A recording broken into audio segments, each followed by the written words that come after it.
فبأي آلاء ربكما تكذبان. تو میں نے یہ کمپین چلائی, میں نے کہا بھائی اب جوڑ توڑ کرو, کچھ کیوں مخالفت کر رہے ہو. دوسرا, ہمارے ملک میں ایک بہت بڑی مصیبت یہ ہے کہ جب کوئی بنتا ہے تو فوراً اپوزیشن ٹانگیں کھینچنا. یہی پی ٹی آئی نے بھی کیا ہے ماضی میں.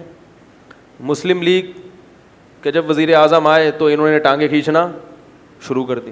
اس وقت بھی میں یہ کہتا تھا بھائی کرنے دو ایک آدمی کو, غلط طریقے سے آیا, دھاندلی سے آیا, جو آ تو گیا نا.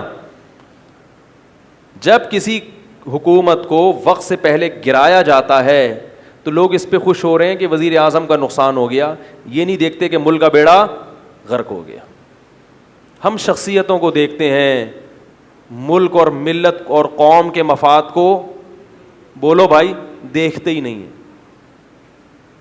اس پہ خوش ہوتے ہیں, کرپشن کا الزام لگا, کیس بنا اور جیل ہو گئی, یہ ہو گئی, سب کچھ بعد میں ہونا چاہیے تھا. تو بھائی ملک میں اگر یہ اسی طرح رہے گی, اٹک پٹک چلتی رہے گی, ایک آ رہا ہے دوسرا ٹانگیں کھینچ رہا ہے, دوسرا آ رہا ہے یہ والا ٹانگیں کھینچ رہا ہے, ایک دوسرے کی پتلونیں ہی کھینچتے رہو گے تو ملک میں حکومت کیسے ہوگی, ملک ترقی کیسے کرے گا, نئے نئے پروجیکٹ پہ سگنیچر کیسے ہوں گے, اور جو پرانے پروجیکٹ چل رہے ہیں ان کی تکمیل کیسے ہوگی. بہت مشکل ہے سمجھانا. آپ کہیں گے یہ مولوی صاحب نے سیاست میں کیوں ٹانگ اڑانا شروع کر دی. میں سیاست کی بات نہیں کر رہا میرے بھائی, یہ ملکی سطح پہ جوڑ کی بات کر رہا ہوں. جوڑ جبھی ہوتا ہے جب کچھ غلط کو برداشت کیا جائے. ہر چیز غلط کو صحیح کرنے کی کوشش کریں گے تو صحیح نہیں ہوگی. امت میں کیا پیدا ہو جائے گا, بولو بھائی, توڑ. تو کہتے ہیں وہ غلط کر رہا ہے, وہ یوں کر رہا ہے. تو بھائی غلط کر رہا ہے تو پورا صحیح کون ہوتا ہے دنیا میں. ایک صاحب مجھے بار بار آ کے کہہ رہے تھے کہ یار وہ ہماری مسجد کے امام صاحب میں یہ فالٹ. میں نے کہا آپ کی بیوی میں کوئی فالٹ نہیں ہے. کہہ رہے ہیں. میں نے کہا جیسے بیوی کو برداشت کر رہے ہو مسجد کے امام کو بھی برداشت کر لو. کچھ فالٹ ہر ایک میں ہوتے ہیں تو دو چار ہیں آپ کے امام میں بھی.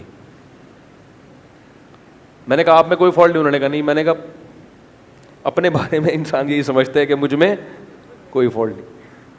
ہاں کچھ فالٹ ناقابل برداشت ہو جاتے ہیں لیکن کچھ نہ کچھ فالٹ تو ہر ایک میں ہوتے ہیں.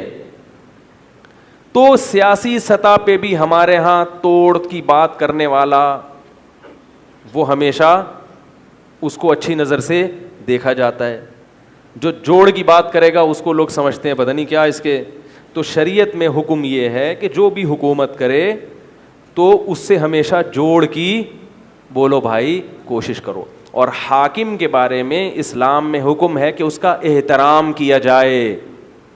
اگر حاکم کی اصلاح کرنی ہے تو اس کے خلاف بیٹھ کے تقریریں یا طنز سے نہیں ہوگی بلکہ عزت اور احترام کے ساتھ اس کی خیر خواہی چاہیں گے آپ.